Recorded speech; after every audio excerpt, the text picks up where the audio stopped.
विष्णु सहस्त्रनाम। मनुष्य एक सांसारिक प्राणी है। संसार में रहते हुए संसार के सारे हमें कार्य को भी करना होता है, जिसके लिए हमें धन की आवश्यकता होती है। तो ऐसा कौन सा पाठ है, पूजा है, जिससे कि हमारा मन भगवान में भी लगा रहे और हम संसारी कार्यों को भी पूरे करते रहें। इसके लिए हमें धन की भी आवश्यकता होती है। महाभारत के युद्ध से इसकी विष्णु सहस्त्रनाम की शुरुआत होती है। जब महाभारत का युद्ध समाप्त हो गया, भीष्म पितामह शरशैया पर लेटे थे, तो कृष्ण भगवान भीष्म पितामह से मिलने गए और उन्हें कहा कि देखो, कल मैं पांडवों को लेकर आऊँगा, आप उन्हें उपदेश दीजिए। तो भीष्म पितामह ने कहा, महाराज, मैं शरशैया पर लेटा हूँ, मेरी ये अवस्था है, मैं कैसे उन्हें उपदेश दूंगा। तो कृष्ण भगवान ने कहा, ठीक है, और कर उनके ऊपर भीष्म पितामह पर ऐसे हाथ फेरा और कहा, कल तक आप ठीक हो जाएंगे, कल मैं पांडवों को लेकर आऊँगा। अगले दिन कृष्ण भगवान पांडवों को लेकर भीष्म पितामह के पास गए और कहा कि देखो, भीष्म पितामह आपको उपदेश देंगे। तो द्रौपदी के मन में संशय हुआ कि जब मेरा चीरहरण हो रहा था, तब राज्यसभा में पितामह भी थे, पर ये कौरवों की तरफ थे, तो ऐसा कैसे हो सकता है कि ये पांडवों को उपदेश दें। जब वो वहाँ पहुँचे भीष्म पितामह के पास, सबने प्रणाम किया। द्रौपदी की तरफ देखते हुए भीष्म पितामह उसके मन का भाव समझ गए और उन्होंने कहा, द्रौपदी, मैं अब वो भीष्म पितामह नहीं हूँ जो राजभवन में था। सारा मेरे शरीर से वो रुधिर निकल चुका है, अब मैं तुरीया अवस्था में पहुँच चुका हूँ। मुझे सभी तत्वों का ज्ञान हो गया है, जो भी होते हों 24 या 32 तत्व, कुछ लोग कहते हैं 24 तत्व होते हैं, कुछ कहते हैं 32 तत्व होते हैं। मुझे सभी तत्वों का ज्ञान है, पूछो जिसको जो पूछना है। तो कृष्ण भगवान ने कहा कि भीष्म पितामह, मैं आपसे प्रश्न करूं?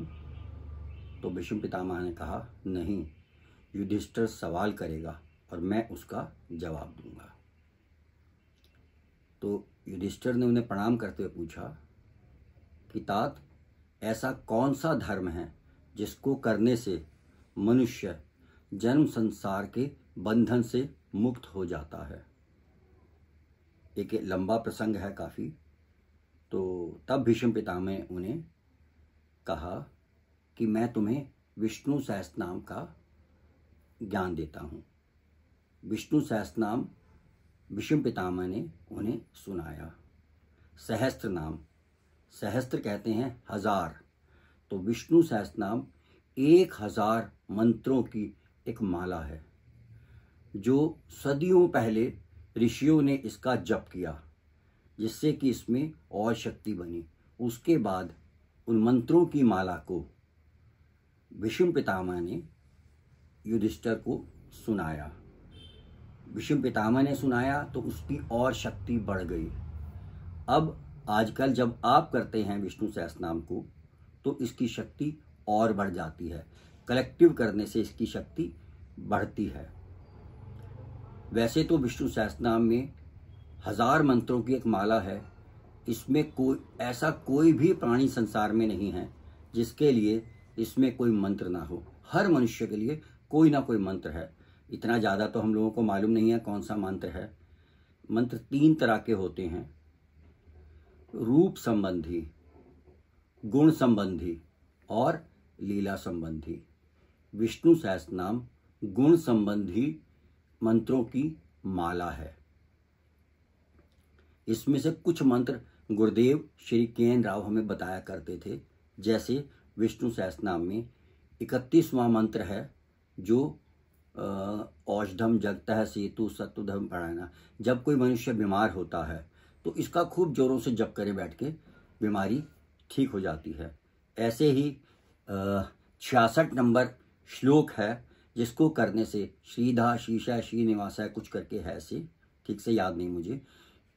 विष्णु सहस्त्रनाम को जब यहाँ से करना शुरू किया जाता है और इसका अंत भी फिर यहीं करना चाहिए, जिनका कारोबार समाप्त हो गया होता है वो इस विष्णु सहस्त्रनाम को यहाँ से करना शुरू करें। 99 नंबर श्लोक है, जब कोई डिप्रेशन में हो तो इस मंत्र का जप करें, खूब जोरों से जप करें तो डिप्रेशन से व्यक्ति बाहर निकल आता है। ज्योतिष में जब किसी की पंचमेश की दशा चल रही हो या 5th हाउस में बैठे ग्रह की दशा चल रही हो तब, या जेमिनी एस्ट्रोलॉजी में जब किसी की दशा से 5th हाउस में पुत्र कारक बैठा हो तब इसको करने से इसका खूब अच्छे से फल मिलता है।